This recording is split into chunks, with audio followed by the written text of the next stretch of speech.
اعوذ باللہ من الشیطان الرجیم بسم اللہ الرحمن الرحیم۔ سب ویڈیو دیکھنے اور سننے والوں کو السلام علیکم۔ ہمارے چینل کے پیارے ویورز، آج ہم تلاوت کریں گے سورہ ہود کی آیت نمبر 72 اور 73، یعنی کہ آیت نمبر 72 اینڈ 73 انشاءاللہ تلاوت کریں گے ترجمہ کے ساتھ اور تفسیر کے ساتھ۔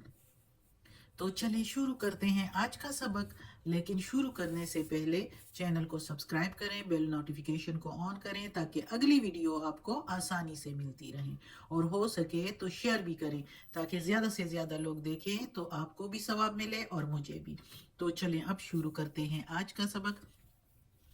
اعوذ باللہ من الشیطان الرجیم بسم اللہ الرحمن الرحیم۔ قالت، کہا یا کہنے لگی، یا ویلتا الدو، کہنے لگی اے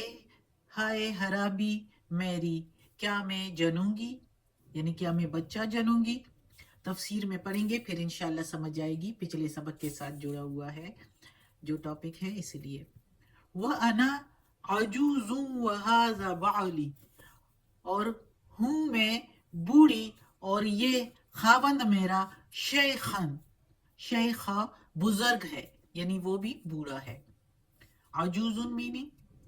بوڑھی، انا کے میننگ میں، ہاضا یہ، بالی خاون میرا، شیخن بزرگ۔ ان ہاضا لشیء عجیب، بے شک یہ چیز یا یہ بات تو عجیب سی ہے۔ اب یہ جو ہم نے پچھلے سبق میں پڑھا تھا کہ فرشتے آئے تھے ابراہیم علیہ السلام کے پاس، اور ابراہیم علیہ السلام نے تلا ہوا بچڑا ان کے آگے پیش کیا، پھر انہوں نے کہا کہ ہم خوشخبری تمہیں سنانے آئے ہیں کہ بی بی سارہ سے جو ہے آپ کا بیٹا ہوگا، نام اس کا جو ہے اسحاق، و اسحاق کے پیچھے یعقوب بھی، ان کی خوشخبری دی اللہ تعالیٰ نے۔ تو اب آج کے سبق میں کہ ان کا ریئیکشن کیا تھا، یعنی بی بی سارہ کا جو ساتھ کھڑی تھی، اور ابراہیم علیہ السلام کا۔ تو اب اس آیت میں بی بی سارہ کا ریئیکشن ہے، اس کا تاثر ہے کہ وہ کیا کہہ رہی ہے۔ تو کہنے لگی بی بی سارہ کہ اے ہائے حرابی میری، میں کیسے بچہ جنوں گی، میں تو بوڑھی ہوں۔ یعنی اس وقت بی بی سارہ کی عمر جو تھی وہ 99 ایئرز تھی، 99 سال، اور کہنے لگی کہ میرا یہ شوہر بھی تو بوڑھا ہے۔ ابراہیم علیہ السلام کی بات کر رہی ہے کہ یہ بھی تو بوڑھا ہے، اور ابراہیم علیہ السلام کی عمر اس وقت 100 سے تجاوز کر چکی تھی، یعنی 100 سے زیادہ، یعنی 100 سے زیادہ۔ تو وہ کہنے لگی کہ یہ تو بڑی عجیب بات ہے، اس عمر میں ہمارے کیسے بچے ہوں گے۔ اچھا، اب ان کو یہ بات نہیں ہے، اللہ کے کن تو فیکن ہو جاتا ہے، ان کو یقین تھا کہ اللہ کر سکتا ہے، لیکن ایک خوشی کا لہر ان کے اوپر دوڑا، اور ایک خوشی کا سما تھا۔ اس خوشی میں وہ جس طرح ناممکن کو ممکن ہونا، دنیاوی مشیت الہی کے مطابق تو یہ ناممکن تھا نا۔ اللہ کی مشیت تو یہ ہے کہ انسان کو خود مختار چھوڑا ہے، اور جو جس طرح چل رہا ہے اس طرح چلنے دیا جاتا ہے، جو جس طرح کرتا ہے اسی طرح بوتا ہے، اس کو اس کی سزا اور جزا ملتی رہتی ہے۔ لیکن پیغمبروں کے ساتھ تو اللہ کے معجزے ہوتے ہیں، اپنے نیک بندوں کے ساتھ۔ تو چونکہ ابراہیم علیہ السلام کے ساتھ تو ایسے بھی اللہ تعالیٰ کے کافی معجزے جو ہم نے سورہ بقرہ میں بھی پڑھے ہیں، جیسے کہ اسماعیل علیہ السلام کا ذبح ہونا اور اس کی جگہ بھیڑ کا آ جانا، اور جس طرح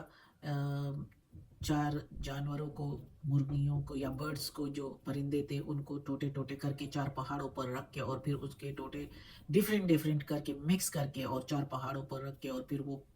ایک دم ساتھ جوڑ کے، اور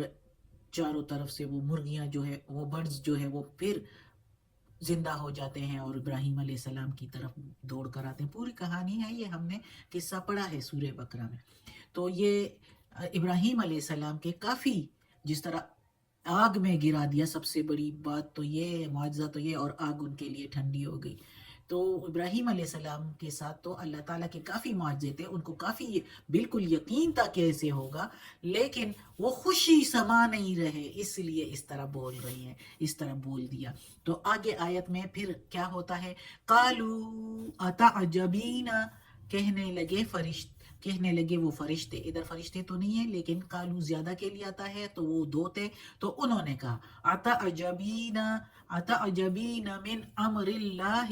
کیا تم تعجب کرتے ہو اللہ کے حکم سے؟ یعنی وہ لوگ فرشتے کہنے لگے کہ تم اللہ کے حکم سے تعجب کرتے ہو، رحمت اللہ، رحمت ہے اللہ کی، وبرکاتہ، اور برکت ہے اس کی، علیکم، اوپر تمہارے، اہل البیت، اے گھر والو، اے گھر والو، یعنی اللہ کی رحمت ہے اور برکتیں ہیں اوپر تم لوگوں کے، اے گھر والو، بی بی سارہ کو وہ کہہ رہے ہیں وہ فرشتے۔ انہو حمید مجید، بے شک وہ خوبیوں والا اور بزرگی والا ہے اللہ تعالیٰ کا، یہ فرشتے کہنے لگے جو ادھر بیٹھے ہوئے تھے۔ تو وہ فرشتے جو ہے وہ کہنے لگے بی بی سارہ کو، اب تفسیر میں بتاتی ہوں کہ بی بی سارہ تعجب کرنے لگی کہ ہم تو اتنے پورے ہیں تو یہ کیسے ہوگا؟ تو فرشتے آگے سے کہنے لگے کہ تم لوگ تعجب کر رہے ہو، تم لوگوں کے ساتھ تو اللہ تعالیٰ کے اتنے حادثات اور اتنے جو معجزے ہیں ہوئے ہیں، تم لوگوں پر تو اللہ کی رحمت اور برکتیں ہیں تم لوگوں کے گھر پر،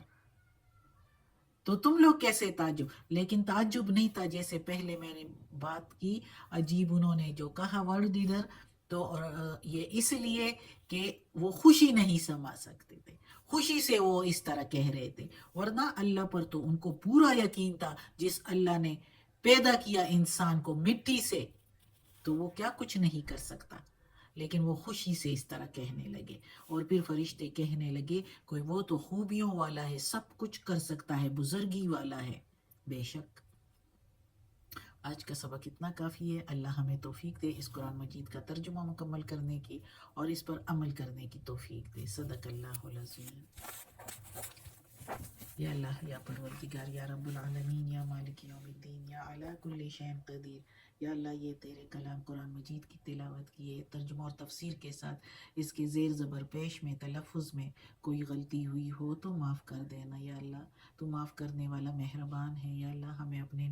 نیک اور صالح لوگوں میں شامل کر دے اور ہمیں عافیت والے معاملات دے، ہماری بیماریاں، تکالیف، پریشانیاں، برائیاں اور کمزوریاں ہم سے دور کر دے، ختم کر دے، آمین ثم